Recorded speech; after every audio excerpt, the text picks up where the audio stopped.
If you would like to learn how to use cameras in Unity, then stick around.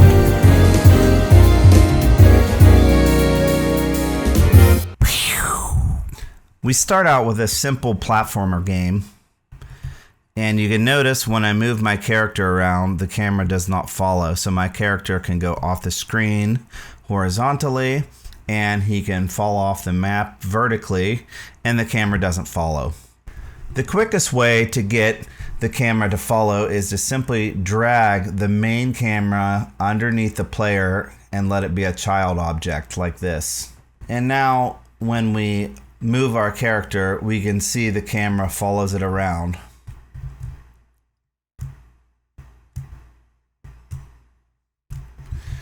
This is okay in some cases, but you can see that the character is pretty much always stuck right in the middle of the screen no matter what.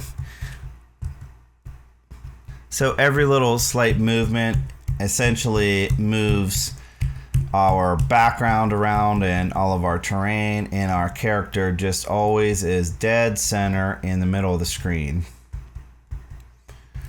This is okay, but it's not very smooth. It would be nice if we had a little bit of buffer room to move around, and if we had a little bit smoother scrolling with our camera. The de facto standard camera tool for Unity is called Cinemachine, and it is an add-on to Unity. By default, it does not come installed, but you can use the Unity package manager to install it, and it's a pretty simple process. You can open up the package manager by going to Window and then click Package Manager, and it brings up this screen here. And if you need to find the right selections to install this, you want to click this first window down here and select Unity Registry, and then search for Cinemachine. And I already have mine installed, so you would need to install it right here.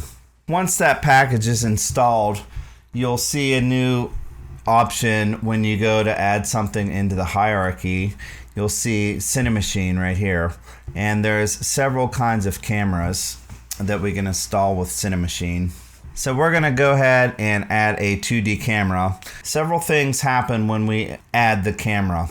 First of all, you'll notice that your zoom level is kind of far back. Okay, so you can see right now, all I did is add that, and it punched me back a little further. We can change that, but that's normal behavior. Secondly, you see that we have this virtual camera installed right here in the hierarchy, and we'll see something called a Cinemachine virtual camera. And then the third thing is under the main camera, we see something called a Cinemachine brain.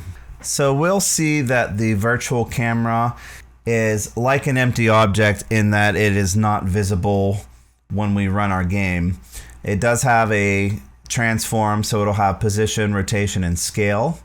And then it has a bunch of settings for the virtual camera right here. We can expand some of these and look at some of the settings for the virtual camera.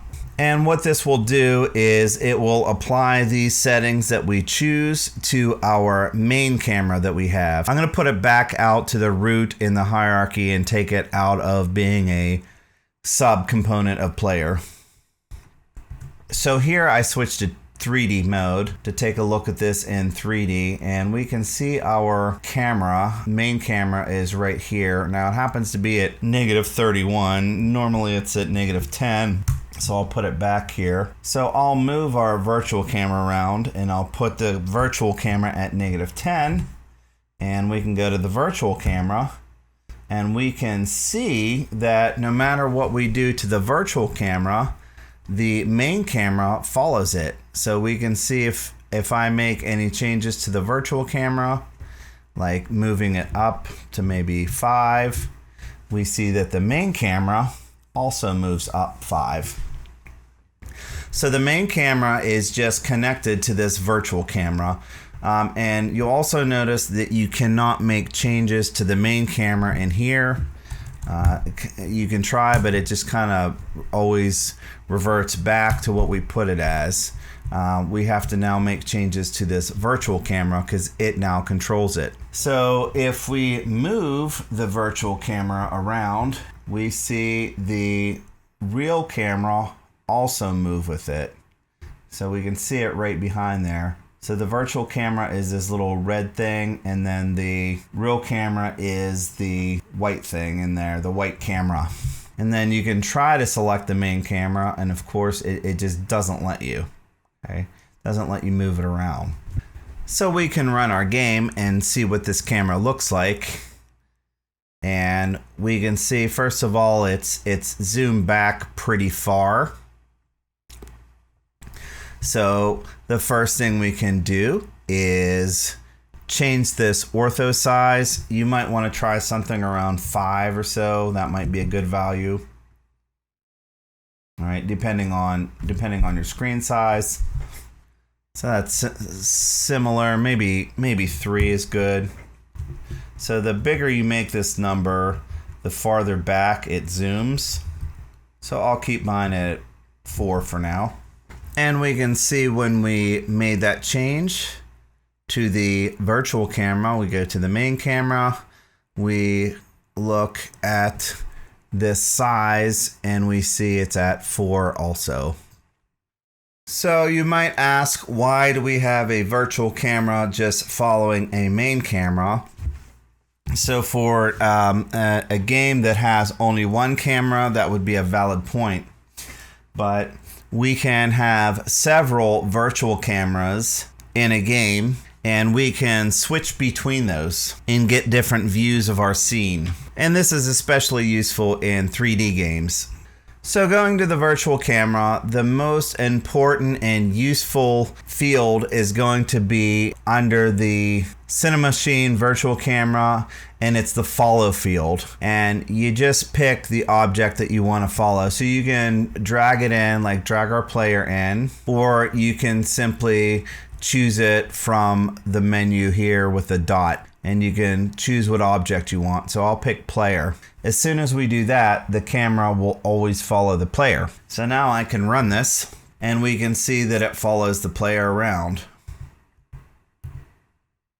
And it's a little different behavior. So we have some default settings. You can see how the camera just kind of scrolls smoothly with the default settings. So I move, and then we see the camera catch up. Move a little, and then the camera slowly comes to a stop rather than being very sudden. So even after my character stops, the camera slowly goes to a stop. So you can see when I jump and land, as soon as I land, the camera's still moving a little bit. So I can go to the virtual camera and show you where these settings are at. If you expand body, you're going to see a couple things here, dampening. So what we'll do, we'll put those at 0, and then we're going to put this soft zone at 0 as well. And then we're going to run this. And when we put those settings all the way down, like I just showed you, it's essentially acting like the original camera, just following my character, just like before. So we'll talk about some of these settings and what they do. So I'm going to move our player down so he doesn't fall out of the sky here. And I'm going to get back into 2D mode, and we'll move our character down like this. And going back to our virtual camera, we can look at the offset. So we have a screen X and Y. So if we want our character centered, we keep these sliders right in the middle like this. So if we want our character a little bit toward the back of the screen, we can do that. So he's going to be a little bit to the left. So when we play it, our character is always over there, about a third of the way in. And the same can go true for the Y. So whatever looks best, you know, you can just choose that. I'm going to keep mine in the middle for now. So these should be at 0.5 if you want them right in the middle. The next thing we'll look at is something called the dead zone. And if we turn this up a little bit, we'll see some lines move. And that is going to be the width of the screen, or the width that I'm allowed to move in before the camera moves. So I'll turn mine up a little bit to about 0.33 or so. I'll run my game. And now you can see I can move without the camera scrolling at all because I'm within that dead zone. And when I get past it, then we see the scrolling of the background begin. So I'm allowed to move within that width, right? And I can move back and cause the screen to go and scroll backwards. So as long as I'm within that width of the dead zone, then I will not cause the screen to scroll. Now, I only set a width, I did not set a height, so every movement vertically is going to cause my camera to move up and down. So we can set a dead zone for that as well if we want to. So we can make a little dead zone for the height, maybe like this, and if we want to jump without scrolling too much, we might want to offset our screen down a little bit like this, and then maybe increase our dead zone like that. Go ahead and make a dead zone for the height. So what we'll do, we will add a little bit of room for the height here, and let's say we'll put it maybe to here. And since maybe we want to jump without too much scrolling, we might want to move our whole camera down a little bit so that we have a little bit more room above us to jump. So let's try this. And you can see I can jump now without causing the screen to scroll. However, when I jump high enough, right, of course, the screen does scroll, right? Now this isn't good here, right? Because I have my dead zone too big for it being below and I have my camera moved down, right? So that doesn't work well. It's going to look okay for jumping up, right? But for jumping down, it's not going to be good. So we would want to maybe be a little less aggressive on our shift and maybe have our height be a good bit smaller for our dead zone height, maybe something like that. And now I get a little bit of scrolling, right? So I can do that. I can still fall down, still in view. I can jump up, still in view, right? So the camera doesn't move when I jump to this platform here, right? So we're good horizontally. And then when I jump up here, I can see the scrolling happening, right? So it just depends on how your game is set up, right? If you have enemies coming from above or if you want the platform completely visible, you can make decisions how you want to set up that camera. So my dead zones are pretty big. Usually they're a little smaller, you know, in the 0.1, 0.2 range. I was just showing you that for an example. So I'm going to put the width at 0.2 and I'm going to put the height at 0.1. And now we can have small movements, but as soon as we get out of the zone, we see some scrolling happening.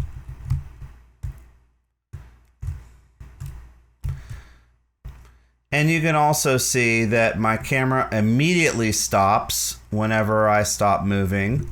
And to make the camera come to a smooth stop, we can adjust the damping. So here's the X damping and the Y damping. I put them to 1 for each. Z shouldn't really matter because it's a 2D game. I can leave that at 0. So this is what our movement currently looks like. Pretty smooth. However, if we are running, we are still bound to the right side or left side of the screen there. So we can see that while we're running, we only have about a third of the screen or so on the right, and that can be difficult if you're fighting enemies in 2D games. So we have this setting called look ahead time, And what this does is allows us to look ahead or have some tracking ahead. You'll see a little yellow dot appear. And the way you get these lines and tracking tools to show, while you play your game, you do have to expand this body right here, and then we get the guidelines as shown. So while we play, we can move this around and we can see our tracking. But if the body is not expanded, then we don't see those. So it's really up to you how you want to debug that. You can always turn the game window guides off up here as well, but they don't turn on unless this is expanded. Right here, while we're playing the game, I'll show you this. So I need to show it to you in... So we can see this little yellow dot appear, and as we move, we'll see this dot move off of him, and that's the look ahead time. And you can see as I slide this up, the look ahead time causes this yellow tracking dot to expand and get a little bit further from him. So this causes me to not really go really close to the edge of the screen here. So when I move around, he's close to being in the middle now, even though I'm running at full speed. And then if I turn this up even more, he's getting probably not even halfway to the screen. So usually something around 0.3 or so is a good value for a look ahead. And then the look ahead smoothing is similar to the camera smoothing we saw, and you can see that it will slowly bring this look ahead out. So this is nice if your character builds up speed slowly. We can see this slowly expand out, that look ahead dot there, right? So if I increase the smoothing, it'll take a long time for that dot to get out far there. You can see that. And you can see him slowly working toward the other side of the screen and slowly getting back into this box here. So you'll notice that when we jump, we still have the look ahead looking in the vertical direction. So we jump and then we land, and then we kind of see the look ahead bounce a little bit there. And you can choose to ignore that if you'd like by just clicking on the look ahead, ignore Y over there. And now when we jump, it stays on the player vertically. I'm going to set the soft zones back to their original values. So the default values are 0.8, 0.8, 0, and 0. And that's essentially going to limit our dead zones a little bit there. So let me put those back now that it's not running. So we're putting them at 0.8, 0.8, 0, and 0. The dead zone width, I'm going to put that at 0.2. And the dead zone height, I'm going to put at 0.1. The screen X and Y, I'm going to have this pretty much right in the middle for both of these to start. A reasonable look ahead time is usually less than 0.5. I'm just going to pick 0.4. The smoothing, I'll just pick 5 is a reasonable value there. And I'm going to ignore the Y. And I did this all while this was not running, so of course my settings will save now. And this is what it looks like. And let me run this in full screen and we'll see how it looks. All right, so there's a little bit of smoothing on the camera. We can see the camera move just a little bit after I stop. Same thing with jumping up and down. Even when I land, the camera still moves a little bit. So we can Now I'll jump up here and the camera is very smooth and this game is pretty playable. I hope you learned something about cameras. If you did, consider leaving a like, subscribe. By gob, have a good day.